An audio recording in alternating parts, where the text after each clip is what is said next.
بسم اللہ الرحمن الرحیم۔ ہم نے اپنی پہلے کی گفتگو میں پاکستان میں عیسائیت کا تعارف، ان کی کچھ تاریخی جائزہ لیا ہے۔ ابھی اس گفتگو کو ہم آگے لے جاتے ہیں۔ میں نے جس طرح پہلے آپ کو بتایا کہ یہاں عیسائیوں کی تعداد وہ 1.25% ہے پاکستان میں، اور اگر 1998 میں ان کی تعداد 21 لاکھ تھی، تو آج ہم 2020 میں بیٹھے ہیں۔ ان 20 سالوں میں آپ کہہ سکتے ہیں کہ وہ 25 لاکھ سے 30 لاکھ تک ان کی تعداد ہے، کیونکہ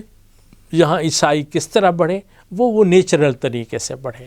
کہ عیسائیوں کی اولاد جو ہے وہ نیچرل، اور ہمارے ہاں جو پاکستان میں ہم مسلمانوں کی بھی جو بڑھوتری ہے تعداد کی، وہ بھی 3% سے زیادہ نہیں ہے۔ تو ان کو آپ یہ دیکھیں کہ یہ 20 لاکھ اگر اس صدی کے شروع میں تھے، اب 20 سال میں 3% کے حساب سے ان کی تعداد کتنا بڑھی ہوگی۔ یہی آپ کہہ سکتے ہیں 25 لاکھ، 27 لاکھ یا 30 لاکھ۔ یہ عیسائی ہمارے پاکستان میں ہر ضلع میں موجود ہیں۔ میں نے آپ کو پہلے بتایا کہ ان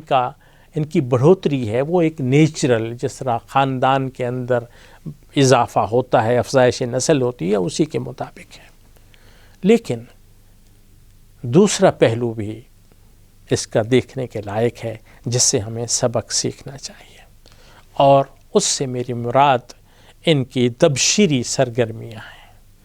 عیسائیوں کی تبلیغ، کہ وہ کس طرح تبلیغ کرتے ہیں۔ یہاں میں آپ کو بتاتا چلوں کہ جب ہندوستان میں عیسائی داخل ہوئے تو ان کو پتا تھا کہ ہم ایک نئی سرزمین پر آئے ہیں، یہاں سینکڑوں یعنی درجنوں نہیں سینکڑوں کی تعداد میں قومیں آباد ہیں، اور سینکڑوں کی تعداد میں ہر قوم کی اپنی اپنی زبان ہے۔ اب زبان ایک ایسا ذریعہ ہوتی ہے کہ جو دل پر اثر کرتی ہے۔ اگر آپ کسی سے اس کی مادری زبان میں بات کرو تو صاف ظاہر ہے وہ ایکسیپٹ کرتا ہے، وہ قبول کرتا ہے۔ اب یہاں انہوں نے دیکھا کہ یہاں بہت سی زبانیں بولنے والے لوگ موجود ہیں۔ یہاں ہندی زبان بھی بولی جاتی تھی، یہاں اردو بھی بولی جاتی تھی، یہاں سکھوں کی اپنی زبان جو پنجابی تھی وہ بھی بولی جاتی تھی، یہاں بنگال میں بنگالی بولی جاتی تھی۔ بہرحال جتنا بھی خطے ہیں، ہر خطے میں مختلف زبانیں بولی جاتی تھیں، اور اس حوالے سے عیسائیوں نے آ کر کلکتہ میں، مشرقی بنگال میں کلکتہ میں ادارہ قائم کیا، جس نے اپنی جو ان کی کتاب مقدس ہے، جو انجیل مقدس ہے،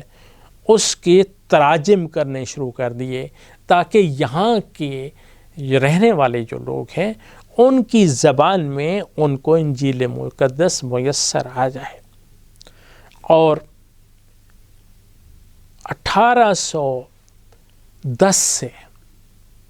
کلکتہ میں یہ کام شروع ہوا، اور پاکستان کی، ہم ہندوستان کو چھوڑتے ہیں، پاکستان کی کوئی بھی زبان ایسی نہیں کہ جس میں بائبل کا ترجمہ نہ کیا گیا ہو۔ صاحب زیر پاکستان کی سب سے زیادہ بولی جانے والی زبان اردو ہے، اردو میں ٹرانسلیشن کی گئی، یہاں پنجابی میں ٹرانسلیشن کی گئی، یہاں پشتو میں ٹرانسلیشن کی گئی، یہاں بلوچی میں ٹرانسلیشن کی گئی، یہاں یعنی نادرن ایریاز کی جو زبانیں ہیں اس میں بھی، چترال میں اور گلگت میں بولی جانے والی جو زبانیں ہیں اس میں بھی ٹرانسلیشن کی گئی۔ آپ پنجابی میں ٹرانسلیشن ہمیں معلوم ملتی ہے، ہمیں سرائکی میں ٹرانسلیشن ملتی ہے، بہرحال بروہی زبان میں بھی ملتی ہے۔ کوئی زبان پاکستان کی ایسی نہیں تھی کہ جس کی یعنی 1820 سے شروع کر کے 1850 تک آپ کو تقریباً پاکستان میں بولی جانے والی زبان کوئی بھی ایسی نہیں ہے کہ جس میں بائبل مکمل، یا آپ کو یہ بتاؤں کہ بائبل کے 2 حصے ہیں، ایک جسے ہم کہتے ہیں عہد نامہ قدیم اولڈ ٹیسٹامنٹ، اور دوسرا ہے عہد نامہ جدید نیو ٹیسٹامنٹ۔ اولڈ ٹیسٹامنٹ جو ہے وہ زبان ہے جس میں یہودی مذہب کی تفصیلات موجود ہیں، اور اس میں تورات موجود ہے اولڈ ٹیسٹامنٹ میں۔ نیو ٹیسٹامنٹ جو ہے یہ عیسائیوں کی یعنی مقدس کتاب ہے، اگرچہ وہ اولڈ ٹیسٹ عہد نامہ قدیم کو بھی اور عہد نامہ جدید دونوں کو انجیل سمجھتے ہیں، جو دونوں کی تقدیس کو مانتے ہیں، لیکن نیو ٹیسٹامنٹ عہد نامہ جدید ان کی پیور، ان کی مقدس کتاب ہے، جسے ہم انجیل مقدس کے نام سے جانتے ہیں۔ انہوں نے تقریباً یعنی دونوں کا ٹرانسلیشن ہر زبان میں کر دیا۔ یہ ایک ذریعہ تھا تاکہ عوام الناس کو ان کی اپنی زبان میں، سرائکی میں، بلتی میں، شینا میں، وہ گوادر میں بولی جانے والی زبان میں، یہ تھرپارکر میں بولے جانے والی زبان میں، جو بھی ان کی زبان ہے، ہر زبان میں انہوں نے ٹرانسلیشن کر کے مہیا کر دی تاکہ لوگوں کو یہ محرومی نہ رہے۔ یہ ایک اور میں آپ کو بتاؤں کہ دنیا میں اس وقت کوئی بھی زبان ایسی نہیں ہے، کوئی بھی زبان، یعنی آپ سمجھیں کہ 98% دنیا میں بولی جانے والی 98% زبانوں میں مکمل بائبل موجود ہے۔ باقی جو 2% ہے اس میں بھی بائبل اگرچہ مکمل اگرچہ نہیں ہے، تو اناجیل جو ان کی کتابیں ہیں، ان کے جو چیپٹرز ہیں وہ موجود ہیں، وہ ٹرانسلیٹڈ موجود ہیں، وہ پرنٹڈ موجود ہیں، ہر آدمی کو اویلیبل ہے۔ یعنی یہ میں آپ کو بتا رہا ہوں ان کی تبشیری سرگرمیاں، یہ تو ایک پرنٹ میٹیریل ہو گیا۔ اس کے علاوہ دنیا میں 20 ریڈیو اسٹیشن کام کر رہے ہیں، 20 نہیں بلکہ آپ کہیں سینکڑوں ٹیلی ویژن اسٹیشن جو ہیں وہ ایکسکلوسیولی عیسائیت کی تبلیغ کر رہے ہیں، وہ ریڈیو اسٹیشن جو ہیں وہ ایکسکلوسیولی صرف اور صرف عیسائیت کی تبلیغ کے لیے۔ یہ ریڈیو اسٹیشن ایسا نہیں ہے کہ دنیا بھر سے آتے ہیں، بلکہ ہم اگر پاکستان میں دیکھیں تو پاکستان میں بھی ریڈیو اسٹیشن کام کر رہے ہیں جو عیسائیت کی تبشیر کر رہے ہیں، اور یہ لوگوں تک یعنی پاکستان کی 100% آبادی تک وہ پہنچ رہے ہیں، پرنٹ میڈیا کے ذریعے اور الیکٹرانک میڈیا کے ذریعے۔ اور اگر آپ اپنا اب تو صاحب زیرے ویب سائٹس ہیں، اب آپ کے بے شمار جو موبائل کے ذریعے آپ پہنچ سکتے ہیں، ہر جگہ ان کی تبلیغ موجود ہے۔ پاکستان میں بھی صاحب زیرے 20 تنظیمیں موجود ہیں۔ میں نے آپ کو پہلے بتایا کہ یہاں ہمارے ہاں 3 فرقوں کے عیسائی موجود ہیں، اگرچہ آرتھوڈکس جو فرقہ ہے اس کے عیسائی ان کی تعداد کم ہے، لیکن کیتھولک اور پروٹیسٹنٹ وہ برابر کے موجود ہیں، بلکہ دونوں فرقوں کا یہ کلیم ہے کہ ہماری تعداد زیادہ ہے۔ کیتھولکس کہیں گے کہ ہماری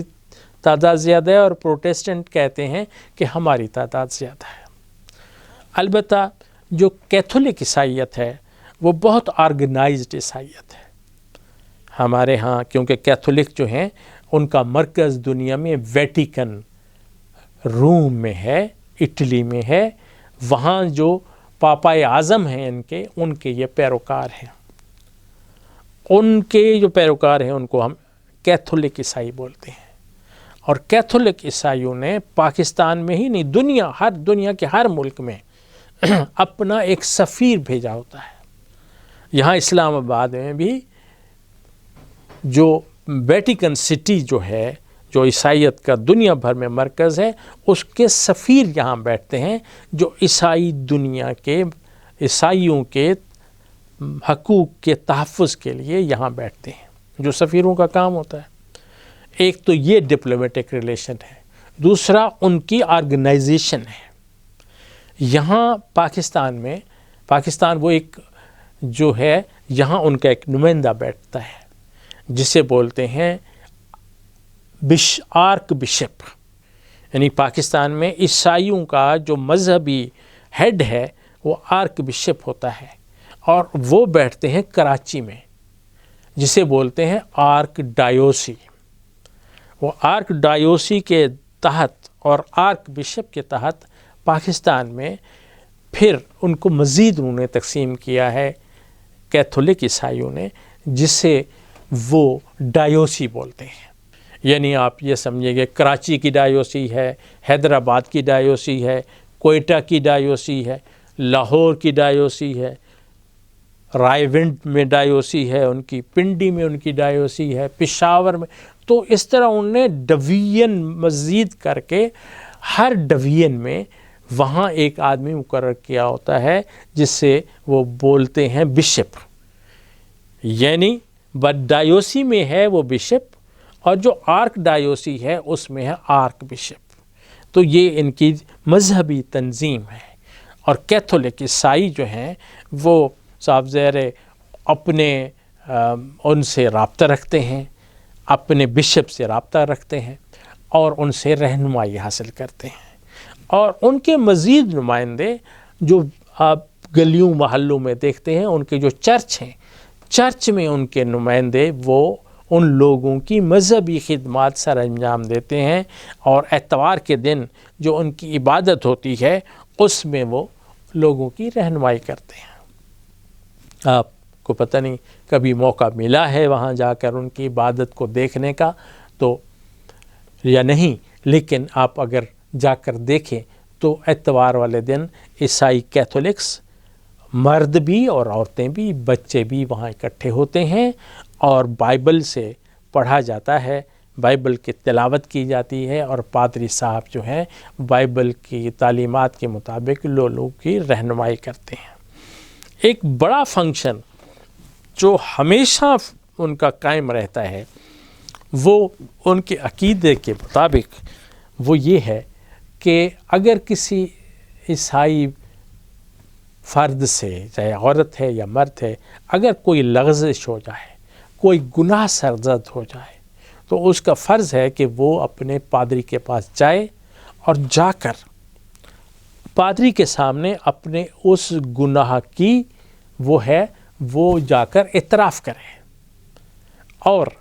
ان کا عقیدہ یہ ہے کہ اس کو اختیار حاصل ہے کہ کوئی اگر میرے پاس آئے گا اور اپنی کسی غلطی کا، اپنے کسی گناہ کا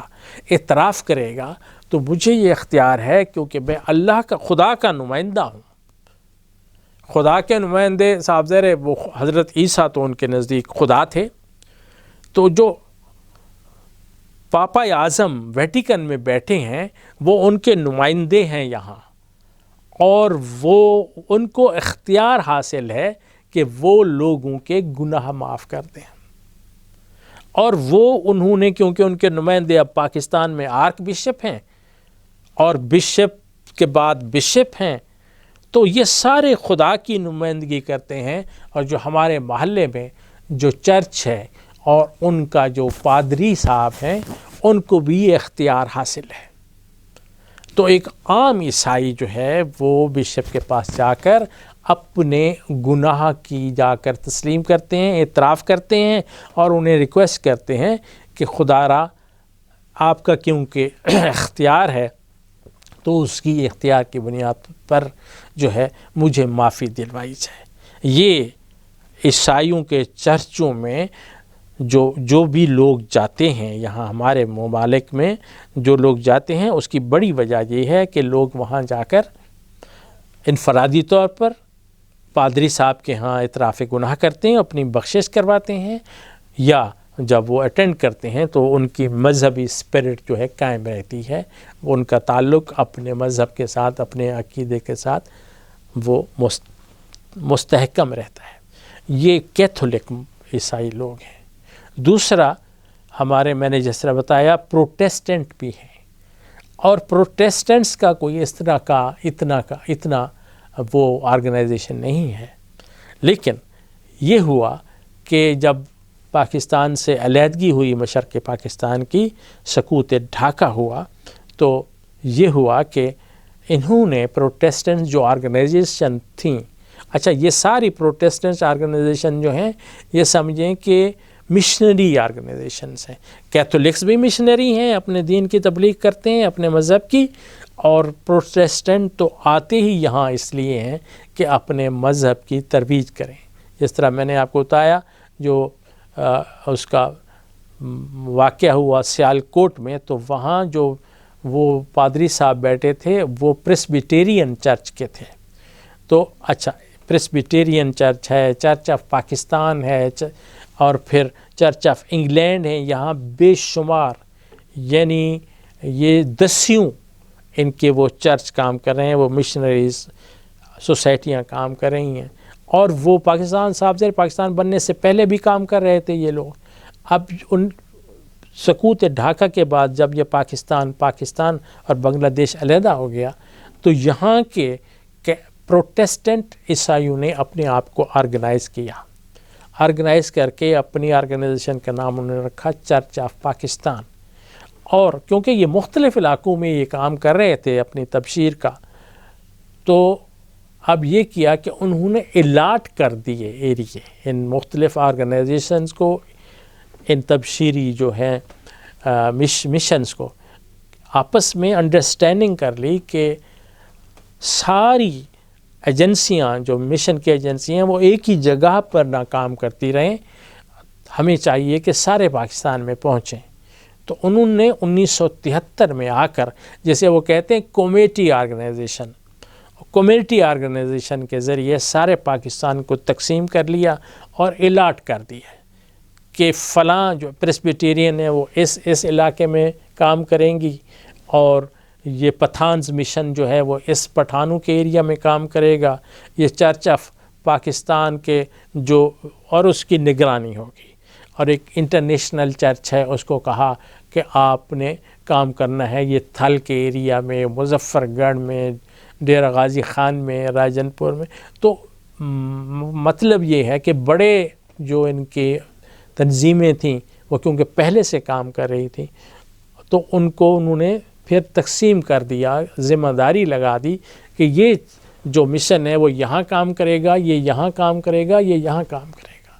بڑے آرگنائز طریقے سے وہ کام کریں، اور گوجرانوالا میں یہ لوگ کام کریں گے، سیالکوٹ میں. بہرحال یہ کمیٹی آرگنائزیشن 1973 میں انہوں نے آرگنائز کی، اور پھر اپنے مشن کا کام جاری رکھا. اب مشن کا کام کیسے کام کرتے ہیں یہ لوگ؟ آپ کو علم ہے کہ یہ صاحب زیر ان کے عقیدے کے مطابق، وہ اپنے عقیدے کے مطابق ایک حق کا کام کر رہے ہیں، سچ کا کام کر رہے ہیں، لوگ کو حضرت عیسیٰ علیہ السلام سے ملا رہے ہیں جو ان کے نزدیک خدائی میں شریک ہیں، وہ حق پہ ہیں. اور اچھا ایک اور غلط فہمی جو مسلم علماء نے زیادہ تر پروپیگیٹ کی وہ یہ تھی کہ بائبل میں ایک آیت ہے جس کا مطلب یہ ہے کہ جو خدا کا ہے وہ خدا کو دو، اور جو سیزر کا ہے وہ سیزر کو دو. یعنی یہ، اور پھر یہ اس کے ساتھ یہ بھی آیت ہے کہ وہ یہ کہتے ہیں کہ حضرت عیسیٰ جو تھے وہ صرف اپنی قوم کے لیے، کیونکہ وہ بنی اسرائیل سے تعلق رکھتے تھے، تو وہ یہ کہ وہ شاید وہ ایک آیت ہے کہ میں بنی اسرائیل کی گم شدہ بھیڑوں کو دوبارہ راستہ دکھانے کے لیے آیا ہوں. یہ ہمارے ہاں کنسیپٹ یہ رہا کہ عیسائیت ایک ایسا مذہب ہے کہ جو صرف حضرت عیسیٰ آئے صرف اپنی قوم کے لیے، اور صاحب زیر ہمارا بھی عقیدہ یہ ہے کہ ہر نبی جو ہے وہ اپنی قوم کی رہنمائی کے لیے تشریف لائے تھے. لیکن بائبل، کیونکہ آپ کو علم ہے کہ بائبل جو ہے وہ اس طرح کی کتاب نہیں ہے جس طرح قرآن مجید ہے، اور قرآن مجید تو وہی ہے جو اللہ نے وحی کیا، اور صحابہ کرام نے حضور پاک صلی اللہ علیہ وسلم کی ہدایت کے مطابق اس کو لکھ لیا، اس کو محفوظ کر لیا، اور سب سے زیادہ محفوظ کرنے والی تو اللہ کی ذات ہے، اللہ نے یہ اس کو محفوظ کیا۔ تو بائبل کے بارے میں ایسا ہمارے خیال میں کوئی انتظام نہیں ہوا۔ حضرت عیسیٰ علیہ السلام کی اپنی زندگی جو ہے وہ 31-32 سال کی زندگی تھی، اور ان کے جانے کے بعد پھر ان کے حواریوں نے ان کی تعلیمات کو لکھا، اور ہمیں علم ہے، وہ آپ جانتے ہوں گے کہ یہ لوکا کی انجیل ہے، یہ متی کی انجیل ہے، یہ جان کی انجیل ہے۔ تو 4-5 ان کے اناجیل ان کے مؤلفوں، ان کے لکھنے والوں کے نام سے ہمیں ملتی ہیں، اور یہ حصہ ہے اسی نیو ٹیسٹامنٹ کا۔ اب اسی میں یہ آیت بھی ہے کہ حضرت عیسیٰ علیہ السلام کہتے ہیں کہ میں اپنے بنی اسرائیل کی گمشدہ بھیڑوں کو دوبارہ راہ راست پر لانے کے لیے آیا ہوں۔ تو ہمارے ہاں یہ کہا گیا کہ شاید حضرت عیسیٰ علیہ السلام یا ان کا مذہب جو ہے وہ صرف بنی اسرائیل کے لیے ہے، جبکہ بے شمار آیتیں موجود ہیں بائبل میں، جو آج کی بائبل ہے اس میں بے شمار آیتیں موجود ہیں کہ جس میں انہیں کہا گیا کہ تم میرا پیغام لے کر دنیا کے کونے کونے میں پھیل جاؤ اور ہر قوم کو میرا پیغام دو۔ یہ بائبل کی تعلیمات کو فالو کرتے ہوئے جو عیسائی دنیا نے اپنے لوگوں کو تیار کیا اس تبشیر کے لیے، اس مشن کے لیے، اور صاحب زیر عیسائی دنیا میں اس کے لیے ادارے بنے، لوگوں کو باقاعدہ تعلیم دی گئی، سکول لیول پر، کالج لیول پر اور یونیورسٹی لیول پر، اور بہت بڑے ادارے انہوں نے قائم کیے جنہوں نے باقاعدہ اپنے مشنری تیار کیے۔ اور یہ جو ہمارے ہاں لوگ مشن کے لیے، تبشیر کے لیے آتے ہیں، تو آپ کو علم ہے کہ یہ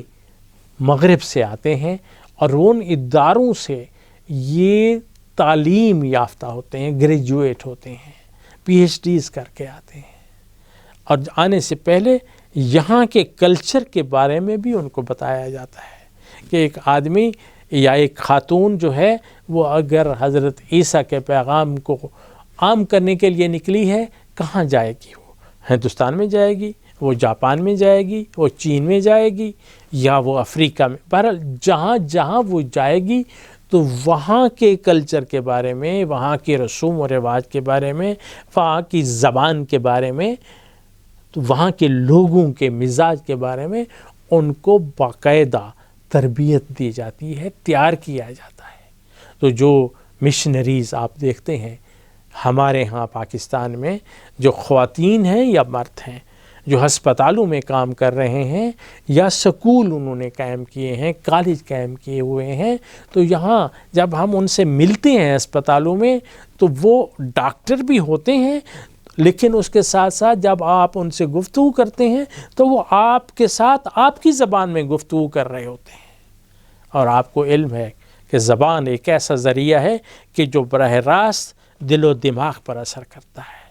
وہ ایک مقصد کے لیے یہاں آئے ہیں، اور یہاں آ کر آپ کو علم ہے کہ وہ ان علاقوں میں جا کر سیٹل ہو جاتے ہیں، ہسپتالیں قائم کرتے ہیں، سکول بناتے ہیں، جہاں لوگوں کی ضرورت ہوتی ہے، لوگوں کو ضرورت ہوتی ہے۔ اب آپ دیکھیں چترال اور گلگت اور سکردو جیسے دشوار گزار علاقوں میں انہوں نے اپنے مشن قائم کیے ہوئے ہیں اور وہاں کام کر رہے ہیں، اور اس طرح خدمت کرتے ہیں لوگوں کی کہ جس کی مثالیں دی جاتی ہیں۔ خود میں نے ضلع راجن پور کے ایک شہر میں اپنی پی ایچ ڈی کے لیے میرا کام تھا، وہ یہ تھا کہ وہاں پر ایک عیسائی مشن 1960 سے قائم تھا، وہاں جا کر میں نے مطالعہ کیا، وہاں میں نے یہ دیکھا کہ وہ کس طرح وہ ایک مشنریز کا ایک سینٹر تھا جہاں وہ ٹیوشن بچوں کو پڑھاتی تھیں، مشنری خواتین تھیں، اور وہ جو میں نے آپ کو بتایا ایک انٹرنیشنل مشن جو امریکہ میں اس وقت اس کا ہیڈ کوارٹر امریکہ میں نیو جرسی میں تھا، اب وہ وہاں سے غالباً فلاڈلفیا شفٹ کر گئے ہیں، لیکن وہاں سے وہ ان مشنریز کو بھیجا، اور وہ اس علاقے میں جو ڈیرہ غازی خان کا علاقہ ہے، جو مظفر گڑھ کا، جو لئیے کا علاقہ ہے، وہاں وہ ان کے مشنریز آئے اور انہوں نے وہاں کام شروع کیا۔ کام کس طرح؟ ایک ٹرینڈ نرس تھیں، مس روز جسے بولتے تھے، وہاں جامپور کی میں آپ کو بتا رہا ہوں، وہاں 1960 میں آ کر وہاں انہوں نے اپنا کام شروع کیا۔ اس کے ساتھ ایک اور خاتون تھی جسے مس ارلین بولتے تھے، وہ امریکہ سے آئی ہوئی خاتون تھی۔ اب آپ تصور کریں 1960 جب وہاں ڈیرہ غازی خان اور جامپور میں سڑک جو ہے وہ ملتان سے آنے والی جو بس تھی وہ 4-6 گھنٹوں میں پہنچا کرتی تھی، جہاں نہ بجلی تھی، جہاں نہ گیس تھی۔ تو وہاں آ کر وہ خاتون امریکہ سے آتی ہے اور وہ یہاں آ کر اپنے مشن کا کام شروع کر دیتی ہے۔ 24-25 سال کی وہ نوجوان خاتون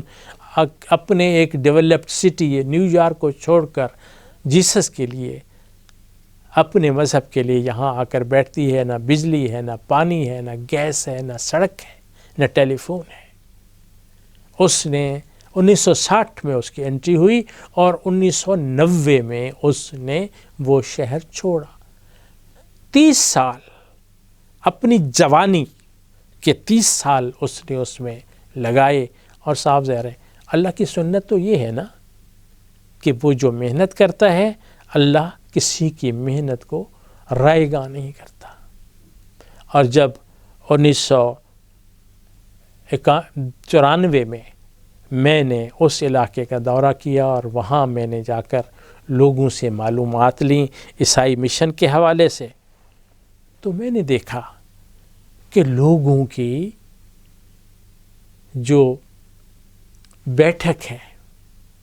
جس میں مہمان جب جاتا ہے جا کر ہم بیٹھتے ہیں، ہمارے ہاں اس کو مختلف نام دیے جاتے ہیں، تو اوتاق ہم سندھ میں بولتے ہیں، ہم پشتون علاقے میں اس کا اور نام ہے جہاں ہمارے مہمان آ کر بیٹھتے ہیں۔ میں نے دیکھا کہ وہاں جامپور کے ہر گھر کے ساتھ جس بیٹھک میں مہمان آ کر بیٹھتا ہے تو دیکھا کہ وہ مس ارلین کی تصویر جو ہے وہ لگی ہوئی ہے۔ اس کا مطلب یہ ہے کہ مس ارلین 1994 میں اپنے جانے کے 4-5 سال کے بعد بھی وہ ان کے گھروں میں موجود ہے۔ اگر وہ خاتون گھروں میں موجود ہے تو اس کا مطلب کیا ہے کہ وہ ان کے دلوں میں بھی بیٹھی ہوئی ہے۔ وہ کیوں بیٹھی ہوئی ہے؟ اس لیے کہ اس نے ان لوگوں کی خدمت کی۔ وہ ایک ٹرینڈ نرس تھی، اور میں آپ کو بتا چکا ہوں کہ اس وقت کیا حال تھا اس علاقے کا 1960 میں، جہاں سڑک بھی نہیں ہے، جہاں بجلی بھی نہیں ہے، فون بھی نہیں ہے، تو ڈاکٹر کہاں سے وہاں میسر تھی، اور خاص طور پر خواتین کے امراض کے حوالے سے۔ اب وہاں جو بھی ولادت ہوتی، صاحب ذرا غریب امیر لوگ تو اپنے خواتین کو بڑے شہروں میں لاہور اور ملتان میں لے جایا کرتے تھے، لیکن جو غریب کا طبقہ تھا تو ان کے لیے وہ خاتون وہاں میسر تھی۔ اس نے اس دور ان 3 سالوں میں 20 نہیں سینکڑوں ولادتوں کو اس نے دیکھا، اور نرسنگ کی ان خواتین کی۔ اب اس موقع پر جب ماں جو بن رہی ہوتی ہے خاتون، جب وہ ڈیتھ بیڈ پر ہوتی ہے، جب کوئی خاتون اس کے ساتھ بیٹھ کر اس کا علاج کر رہا ہے، اس کو تشفی دے رہا ہے، تو وہ لازماً اس کے دل میں چلی جاتی ہے۔ 30 سال جوانی کے اس نے لگا دیے ان خواتین کی خدمت کے لیے، اور صاحب زرے جب وہ بچے، پھر اس نے کیا کیا کہ وہاں پر ایک ٹیوشن سینٹر کھول دیا کہ وہ بچے جن کو صاحب زرے سکولوں میں کیا تعلیم ملنی تھی تو ان کے لیے ٹیوشن کا انتظام کر دیا، اور میں بہت سے نوجوانوں کو وہاں ملا ہوں کہ جو یونیورسٹی میں پڑھتے تھے، جو کالجوں میں پڑھتے تھے، اور انہوں نے بتایا کہ اگر ہم اس ٹیوشن سینٹر سے رہنمائی تعلیمی ہم نہ لیتے تو ہم شاید اس مقام پر نہ پہنچتے۔ وہ ڈگریاں ہاتھوں میں ہیں ان کے، اور وہ گورنمنٹ کی نوکریاں کر رہے ہیں وہاں پر۔ یہ وہ لوگ ہیں کہ جن کی تعلیم و تربیت، کیونکہ وہاں تو ہمیں علم ہے جو ہمارے ہاں حال ہے لٹریسی کا، تو وہاں والدین کی جو کیفیت ہے وہ ہمارے سامنے واضح ہے، تو وہ کیا ہونا تھا۔ تو اس طرح دور دراز کے علاقوں میں آپ کہیں بھی چلے جائیں، وہاں آپ کو ان کے مرکز کام کرتے آج بھی نظر آتے ہیں۔ اور یہ خدمت جو ہے وہ اللہ کی سنت کے مطابق اس کا اثر ہوتا ہے۔ اور بلکہ میں آپ کو بتاؤں کہ جب میں کر رہا تھا وہاں کام، یعنی 1994 میں، تو مجھے وہاں کے جو ذمہ دار سول آفیسر نے یہ بتایا کہ ہماری اطلاع یہ ہے کہ اس سینٹر میں کم از کم 400 لوگ بیپٹائز ہو چکے ہیں۔ اب ایک چھوٹا سا شہر، اور وہاں خدمات کا نتیجہ یہ ہے کہ آپ کی سول انتظامیہ کی رپورٹ کے مطابق وہاں سینکڑوں لوگ عیسائیت قبول کر چکے ہیں۔ اب وہ عیسائیت کتنا یعنی بیپٹائز ہو چکے ہیں، عیسائی باقاعدہ بن چکے ہیں۔ اب یہ کتنا دیر تک وہ قائم رہتا ہے، یہ ایک دوسرا سوال ہے، کیونکہ ہمیں علم ہے کہ ایک آدمی جو ہے مسلمان معاشرے میں، اگرچہ ہم جتنا بھی بے عمل مسلمان ہیں، لیکن یہ مشکل ہوتا ہے کہ وہ مینٹین کرے اپنے نئے مذہب کو، اور خاص طور پر عیسائی مذہب کو۔ میں جو بات یہاں آپ کے گوش گزار کر رہا ہوں وہ یہ ہے کہ اپنا عقیدہ اور اپنے عقیدے کے ساتھ جو کمٹمنٹ ہے وہ ان مشنریز میں ہمیں واضح نظر آتا ہے۔ اور آج دنیا کا سب سے بڑا مذہب عیسائیت یا مسیحیت کا ہو جانا، یہ اسی کا نتیجہ ہے کہ انہوں نے دنیا بھر میں اپنے مشنریز بھیجے ہیں، اور وہ اس کو پھل دے رہے ہیں۔ اگرچہ ہمیں علم ہے اس میں معاشی اور سیاسی اثر رسوخ بھی لازماً ہوتا ہے، اور صاف ظاہر ہے جب انہوں نے ساری دنیا کو مغرب نے کالونائز کر دیا تھا، اپنا محکوم بنا دیا تھا، تو وہ بھی ایک اثر ہے۔ لیکن اس چیز سے ہمیں بطور ایک مسلمان کے، بطور ایک مسلمان عالم اور مسجد کے امام کے، ہمیں اس بات کو بالکل اگنور نہیں کرنا چاہیے۔ اس کی اہمیت بہت ہے، کیونکہ خدمت اس میں آپ کو وہ واقعہ جو آپ سب کو علم ہے کہ وہ سنا دوں کہ جب رسول پاک صلی اللہ علیہ وسلم ایک گلی سے گزر رہے تھے تو ایک خاتون گٹھڑی جو رکھ کر کھڑی ہوئی تھی، اور کہا، حضور نے پوچھا، ماں یہ کیا ہے، یہ کیا کہتی؟ وہ خاتون کیا کہہ رہی ہے کہ بیٹا میں یہ شہر چھوڑ کر مکہ جا رہی ہوں، یہاں کوئی صاحب آئے ہوئے ہیں جو ہمیں اپنے دین سے ورغلا رہے ہیں۔ حضور صلی اللہ علیہ وسلم نے کیا کیا؟ یہاں اس کو نہیں بتایا کہ ماں میں ہی وہ ہوں اور میں سچائی کی تعلیم دے رہا ہوں، یہ نہیں فرمایا، بلکہ آپ نے اس ماں کی گٹھڑی اپنے سر پہ رکھی اور اس کو گاؤں سے باہر لے جانے لگے۔ جب لے گئے تو پھر کیا کہا؟ پھر کہا کہ ماں میں وہی ہوں جس سے تم ڈر کے جا رہی ہو۔ یعنی پہلے خدمت فرمائی، اور پھر جب آپ نے بتایا کہ میں وہ ہوں تو خاتون پہلے ہی بسیج چکی تھی، وہ بڑھیا پہلے ہی کنونس ہو چکی تھی کہ یہ بہت با اخلاق فرد ہے، اس نے میری خدمت کی ہے۔ ہمیں رسول پاک صلی اللہ علیہ وسلم کی زندگی میں بے شمار مثالیں ایسے ملتی ہیں کہ ان کی ساری زندگی انسانیت کی فلاح، انسانیت کی خدمت کی ہی تھی۔ اور آج اگر عیسائی مشنریز کامیاب ہو رہے ہیں تو خدمت کی وجہ سے ہو رہے ہیں، اور اس وقت جب رسول پاک صلی اللہ علیہ وسلم کی سیرت کو جب لوگوں نے دیکھا تو وہ سیرت اس چیز کا مرقع تھی کہ وہ انسانیت کی فلاح بہبود اور انسانیت کی بہتری کے لیے تھی۔ یہ وہ سبق ہے جو ہمیں سیرت پاک سے ملتا ہے، اور مشنریز اس کو اڈاپٹ کیے ہوئے ہیں اور اپنے مذہب کو آگے بڑھا رہے ہیں۔ اللہ تعالیٰ ہمیں توفیق دے، کیونکہ کہا گیا نا کہ جو اچھی بات ہے، جو دیوار پہ لکھی ہوئی ہے اچھی بات، اس کو اڈاپٹ کرو، یہ نہ دیکھو کہ اچھی بات کس نے لکھی ہے۔ ہمیں ضرورت ہے کہ عیسائی تبشیری سرگرمیوں کو دیکھیں اور ان کی کامیابیوں کے راز جو ہیں وہ معلوم کریں اور ان کا مطالعہ کریں اور اس سے سبق حاصل کریں۔ جب ہم سبق حاصل کرنے کی بات کرتے ہیں تو ہمیں علم ہے کہ یہ سارا خزانہ ہمارے اپنے دین میں موجود ہے۔ رسول پاک صلی اللہ علیہ وسلم کے احکامات اور آپ کے افعال اور آپ کی سیرت، اور اس سے ہمیں سارا خزانہ مل جاتا ہے۔ اللہ تعالیٰ ہمیں ہدایت دے اور ہم صحیح معنی میں ایک خدمت کرنے والے مسلمان کا کردار ادا کر سکیں، تاکہ ہماری اس دنیا میں بھی بھلائی ہو اور آخرت میں بھلائی ہو۔ جزاک اللہ۔